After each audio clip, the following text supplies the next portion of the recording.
نحمده ونصلي على رسوله الكريم أما بعد فأعوذ بالله من الشيطان الرجيم بسم الله الرحمن الرحيم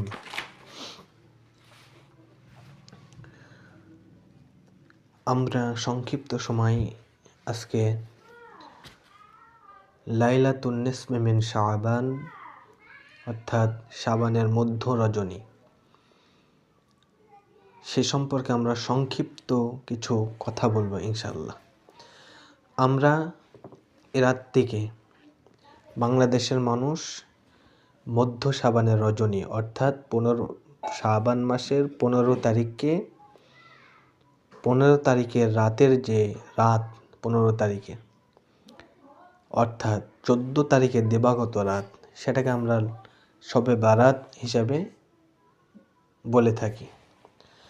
আসলেও শবে বারাত এই শব্দটি কি কোরআন হাদিসের শব্দ কিনা, কিংবা শবে বারাত বলতে যেটা আমরা বুঝাই সেটা আসলে হাদিস সম্মত কিনা, সহি হাদিসে এটার কোনো আসলেই ভিত্তি আছে কিনা সে সম্পর্কে সংক্ষিপ্ত আমরা আলোচনা করব ইনশাআল্লাহ। শবে বারাত এই শব্দটি হচ্ছে ফার্সি শব্দ, এটা আরবি শব্দ নয়, ফার্সি শব্দ। শব মানে হচ্ছে রাত, বারাত মানে হচ্ছে, বারাতটা আরবি থেকে গৃহীত হয়েছে। এ বারাত আরবি অর্থ হচ্ছে বিমুক্তি, সম্পর্ক ছিন্ন হওয়া, মুক্ত হওয়া, নির্দোষ প্রমাণিত হওয়া, এই সমস্ত অর্থ আরবিতে। তার মানে হচ্ছে শবে বারাত মানে হচ্ছে মুক্তির রাত, আর বাংলাতে বারাত মানে হচ্ছে ভাগ্য, সৌভাগ্য। আমরা যেটা বুঝি যেটা আমরা পরিভাষায় যেটা ব্যবহার করি সেটা শবে বারাত বলতে আমরা বুঝাই যে এ রাতে আল্লাহ তাআলা ভাগ্য নির্ধারণ করেন, এটা সৌভাগ্যের রজনী।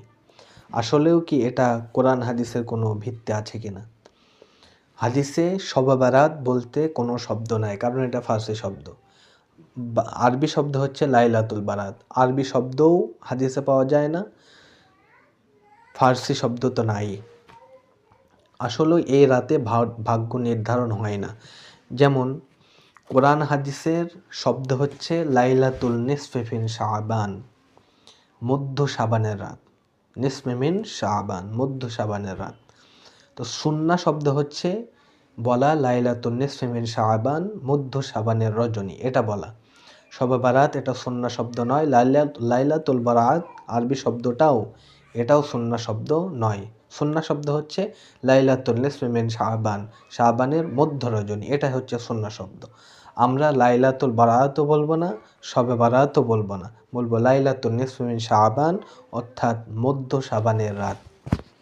এটা বললে কি হয়, রাসূল সাল্লাল্লাহু আলাইহি ওয়াসাল্লামের শব্দটা মুখ থেকে উচ্চারণ হয়। সাহাবায়ে কেরাম বলেছেন লাইলাতুল নিসফি মিন শাবান, রাসূল সাল্লাল্লাহু আলাইহি ওয়াসাল্লামও বলেছেন লাইলাতুল নিসফি মিন শাবান, অর্থাৎ আমরা এটা সুন্নাতের ভিতরে আমাদের কল্যাণ, এটাই আমরা মনে করব।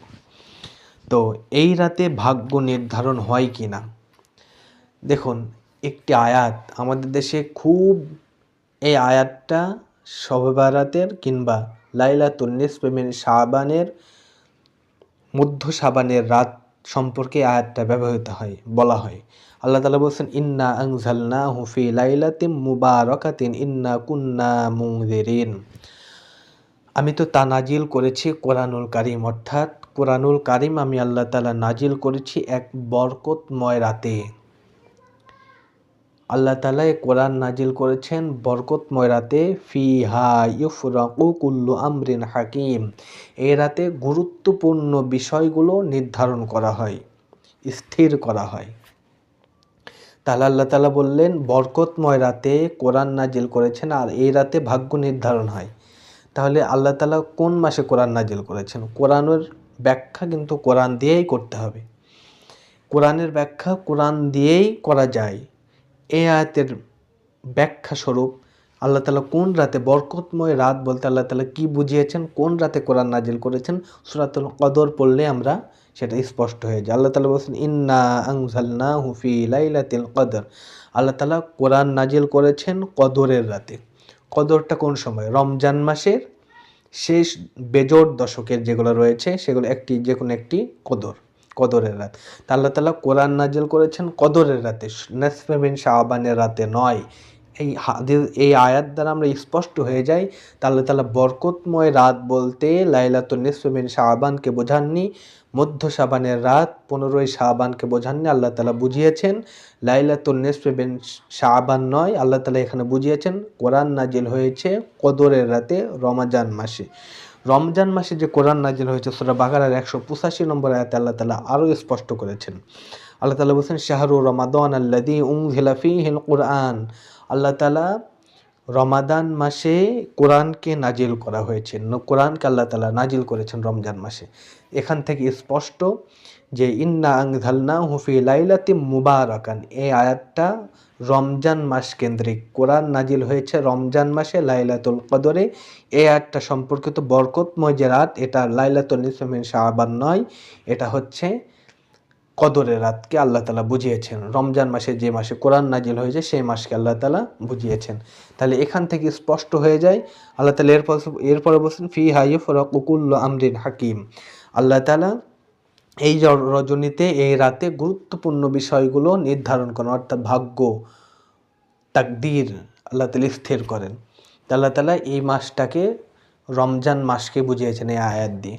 তাহলে এখান থেকে স্পষ্ট এখানে লাইলাতুল নিসফে মিন শাবানের কোনো অস্তিত্ব পাওয়া যায় না, এখানে হচ্ছে আল্লাহ তাআলা রমজান মাসকে বুঝিয়েছেন। তাহলে আমরা 1 নম্বর জানলাম সুন্নাহ শব্দ হচ্ছে লাইলাতুল নিসফে মিন শাবান, শবে বারাত নয়। 2 নম্বর এই আয়াতটা সূরা দুখানের 3 এবং 4 নম্বর আয়াত, এটা রমজান মাসকে বরকতময় রাত, কোরআন নাজিলের মাস, কদরের রাতকে আল্লাহ তাআলা বুঝিয়েছেন। এই আয়াতগুলো দ্বারা আমরা এখান থেকে পেলাম। আর এরপর যেটা লাইলাতুল নিসফে মিন শাবানে আমরা কি কি আমল করতে পারি।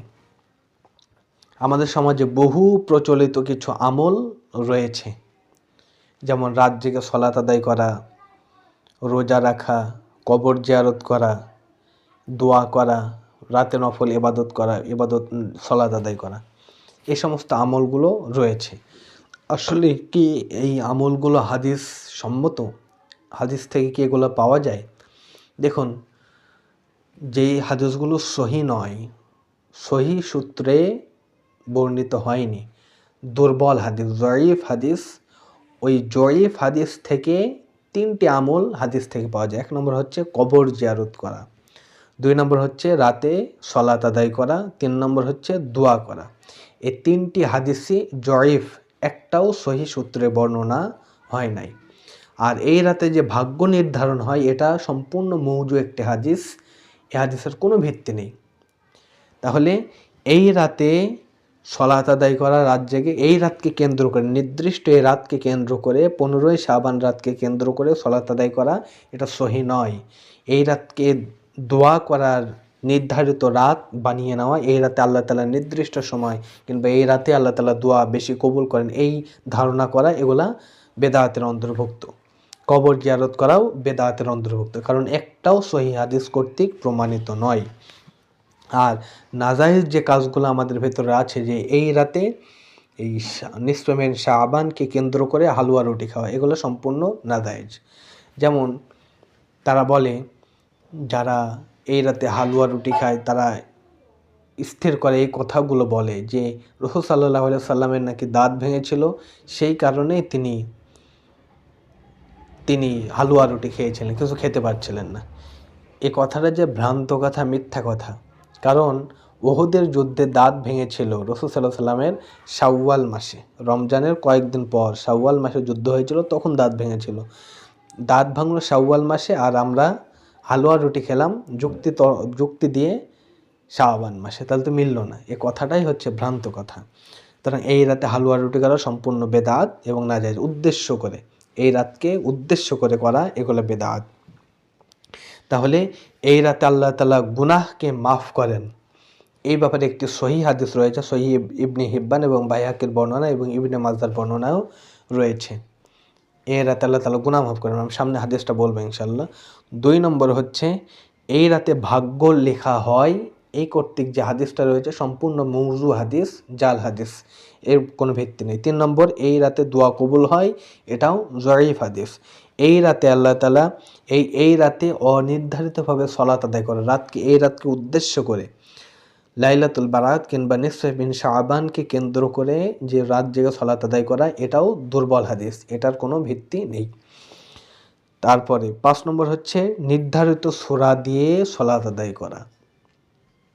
এই রাতকে নির্দিষ্ট করে তো সালাত পড়া যাবেই না, তারপর নির্দিষ্ট সূরা দিয়ে সূরা ইখলাস এতবার পড়ে সালাত আদায় করতে হবে, এর কোনো বিধান নেই।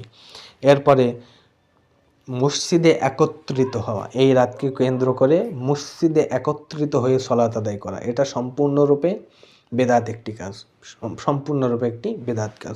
এই কাজগুলো থেকে আমরা বিরত থাকব। আর প্রতি মাসে শাবান মাসের শুধু নিসফে মিন শাবান 15ই শাবানকে কেন্দ্র করে রোজা না রেখে আইয়ামে বীদের যে রোজাটা প্রতি আরবি মাসে 13, 14, 15 শাবানের 13, 14, 15 আমরা রোজা রাখবো। সাপ্তাহিক রোজা হচ্ছে সোম এবং বৃহস্পতিবার। এই সুন্নাহগুলো আমরা করব, বেদাত থেকে বিরত থাকব। তাহলে এই রাতে আল্লাহ তাআলা যে গুনাহকে মাফ করেন, এ ব্যাপারে একটি সহিহ হাদিস রাসূল সাল্লাল্লাহু আলাইহি ওয়াসাল্লাম বলেন, ইয়াত্তালিউল্লাহু ইলা খালকিহি ফি লাইলাতিন নিসফি মিন শাবান ফায়াগফিরু লিজামিই খালকিহি ইল্লা মুশরিকিন আও মুশাহিন। আল্লাহ তাআলা শাবানের মধ্যরাতে সৃষ্টির দিকে দৃষ্টি দেন, তাকান। আল্লাহ তাআলা 15ই শাবান রাতে তার সৃষ্টির দিকে তাকান, দৃষ্টি দেন। তিনি তার সকল সৃষ্টিকে ক্ষমা করে দেন, শুধুমাত্র 2 শ্রেণীর সৃষ্টি ছাড়া। 1 নম্বর মুশরিক, 2 নম্বর মুশাহিন অর্থাৎ হিংসুক। এই 2 শ্রেণীর মানুষকে ছাড়া আল্লাহ তাআলা সকলকে মাফ করে দেন। সুবহানাল্লাহ। তাহলে শাবানের মূল শিক্ষাটাই হচ্ছে, 15ই শাবানের মূল শিক্ষা হচ্ছে শিরিক থেকে বেঁচে থাকা, বেদাত থেকে, শিরিক থেকে বেঁচে থাকা আর হিংসা থেকে বেঁচে থাকা। মুশাহিনের আরেকটি অর্থ হচ্ছে বেদাত, বেদাতিকে আল্লাহ তাআলা ক্ষমা করেন না। তাহলে শিরিক থেকে বেঁচে থাকা, বেদাত থেকে বেঁচে থাকা, হিংসা থেকে বেঁচে থাকা, এগুলো হচ্ছে শাবানের মধ্য রজনীর ফজিলত। এই রাতে যদি কেউ ইবাদত বন্দেগী করে নাও করে, ঘুমিয়েও থাকে, যদি তার ভেতরে শিরিক না থাকে, যদি তার ভেতরে হিংসা না থাকে, আল্লাহ তাআলা ওই ব্যক্তিকে মাফ করে দেবেন। সুবহানাল্লাহ। শিরিক, যারা শিরিক করে, এই শিরিক থেকে বেঁচে থাকতে হবে। শিরিক হচ্ছে আল্লাহর অধিকারে ভাগ বসানো। সন্তান দেওয়ার মালিক আল্লাহ, আল্লাহ ছাড়া কারো কাছে সন্তান চাইলে শিরক হয়। সেজদা পাওয়ার মালিক আল্লাহ, আল্লাহ ছাড়া কাউকে সেজদা দিলে সেটা শিরক হয়ে যায়। অনুরূপভাবে গোটা বিশ্ব পরিচালনা করার জন্য, দেশ পরিচালনা করার জন্য আইন দেওয়ার মালিক একমাত্র আল্লাহ। আল্লাহ ছাড়া যদি বাদ দিয়ে কোনো মানুষের তৈরি করা আইন মানা হয়, তাহলে এটা সম্পূর্ণরূপে শিরক হয়ে যায়। এই শিরক থেকে এবং হিংসা থেকে আল্লাহ তাআলা আমাদেরকে হেফাজত করুক, আমিন, বাঁচিয়ে রাখুক, আমিন। আর শাবান মাসকে কেন্দ্র করে যত বেদাতি আমল, বিশেষ করে রাত জেগে সালাত, দোয়া করা, কবর জিয়ারত করা, এই সমস্ত বেদাত যতগুলো আমল রয়েছে, এই বেদাত আমল থেকে আমাদের হেফাজত করুক, আমিন। শাবান মাসকে সহি পন্থায় যাতে আমরা কাটাতে পারি, সে তৌফিক আল্লাহ তাআলা আমাদের দান করুক, আমিন।